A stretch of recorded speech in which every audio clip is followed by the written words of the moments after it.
Welcome to your Barbados Today Evening News Update for Thursday, June 11.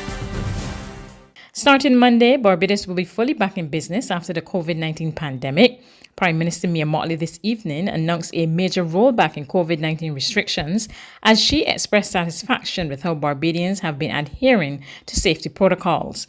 She said there was no logical reason to keep workers from their offices and state-owned and private enterprises can resume operations. As of June 15th, and subject to the strict adherence to the prescribed health protocols which the government has worked on in conjunction with the private sector and the union movement, all businesses, third sector entities and organizations shall become eligible for permission to open and operate as normal. I've stopped short of giving carte blanche permission because it is vitally important that each entity signs on to and reflects adaptation to the necessary protocols. With workers expected back on the job, Mottley addressed the reopening of daycare centres. She said they will reopen on June 22nd. With all businesses reopening, we recognize that there has to be adequate provision for childcare. And while all schools are not fully open and all daycare centres have been closed thus far, we believe that by permitting them to reopen, it will assist considerably given those who have to go back to work.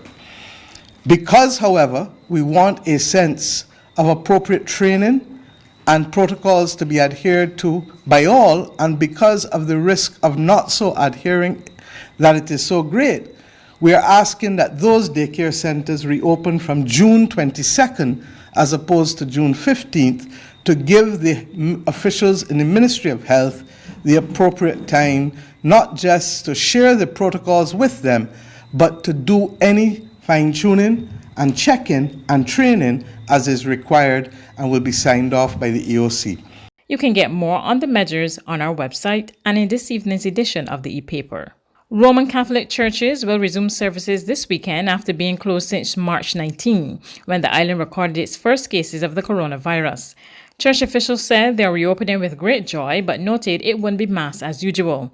Apostolic Administrator Archbishop Charles Jason Gordon urged parishioners to be patient with the new protocols and the limited space available. The reopening of Catholic churches this weekend coincides with a major Christian celebration of Corpus Christi, the body and blood of Christ. It's on. The Caribbean Movement for Peace and Integration will be leading a public demonstration and march on Saturday. After his first request to the Commissioner of Police was denied, permission was this evening granted by the Attorney General. The march will get underway from Kensington Oval and will move through the city and end in Independence Square. General Secretary of the movement, David Denny, who was headed to the Supreme Court before he received word of the approval, told Barbados Today they were prepared to put up a fight to ensure Barbadians got their chance to stand in solidarity with African Americans battling against injustice. We were prepared to take the matter to court, but we don't have to go there anymore. And we are happy that the government of Barbados has come around. And I will use this opportunity to say thanks to the Royal Barbados Police Force, for their assistance. And thanks to the government of Barbados and the Attorney General, because this is not only a march for the Caribbean movement on peace and integration, it's a march for Barbadian people to express their true feeling and love and solidarity with our brothers and sisters in the United States of America. But what I would also like to say, that I would like thousands of Barbadians to come to the march, because the march is open, there's no number, so and there's no limit. Anybody can come to the march. Okay, so we would like thousands of Barbadian people to participate in the march. We would also like them to wear black, and if they want, they can buy the shirt that is supported by the Caribbean Movement for Peace and Integration from M Graphics, which states Caribbean Movement for Peace and Integration, Barbados, Black Lives Matter. He maintains the march is relevant for all citizens. What we are demonstrating against racism.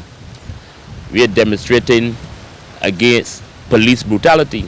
And these are things that happen in every country.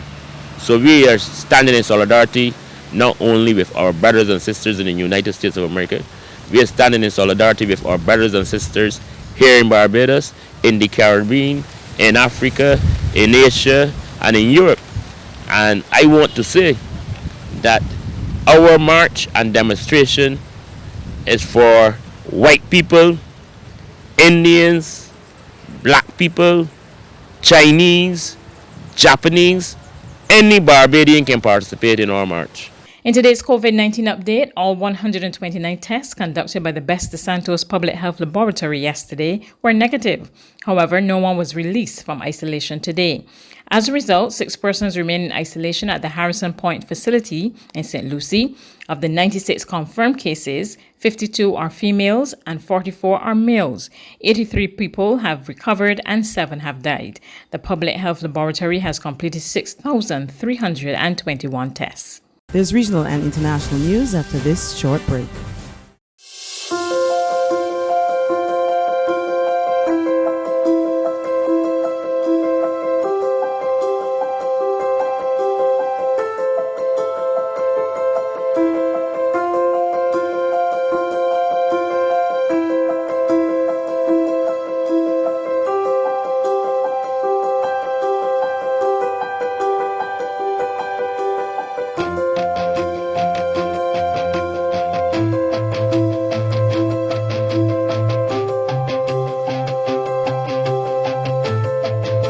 Barbados Today, news you can trust.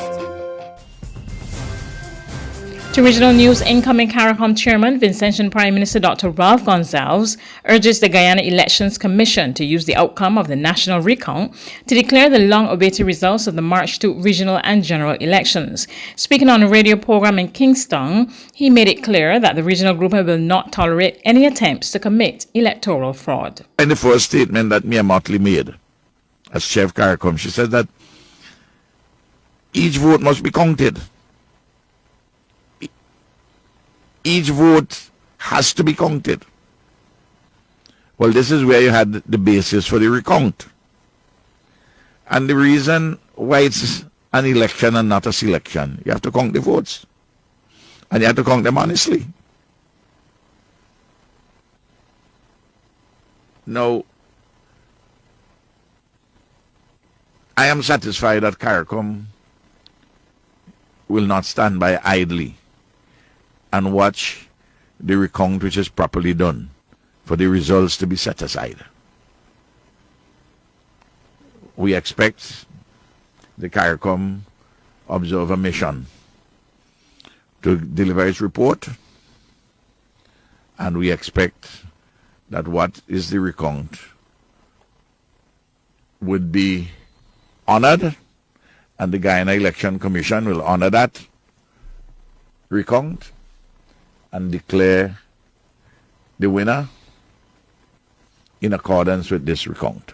On the international scene, President Donald Trump on Thursday announced modest plans for an executive order on policing while making it clear he would not support sweeping proposals in response to protests against police brutality prompted by the killing of George Floyd. We're working to finalize an executive order that will encourage police departments nationwide to meet the most current professional standards for the use of force, including tactics for de-escalation. Also, we'll encourage pilot programs that allow social workers to join certain law enforcement officers so that they work together. We'll take care of our police. We're not defunding police. If anything, we're going the other route. We're going to make sure that our police are well-trained, perfectly trained, they have the best equipment. We're working on a lot of different elements having to do with law, order, safety, comfort, control. But we want safety, we want compassion, we want everything. That's news, but for the very latest, visit our website at www.barbadostoday.bb. You can also subscribe to our e-paper, email updates, or like us on Facebook, and sign up for our breaking news alerts via WhatsApp. We're also on Izumi Media and bus terminals, as well as screenplay at supermarkets and gas stations near you. You can also hear us on Mix 96.9 FM and Capital Media HD 99.3 FM.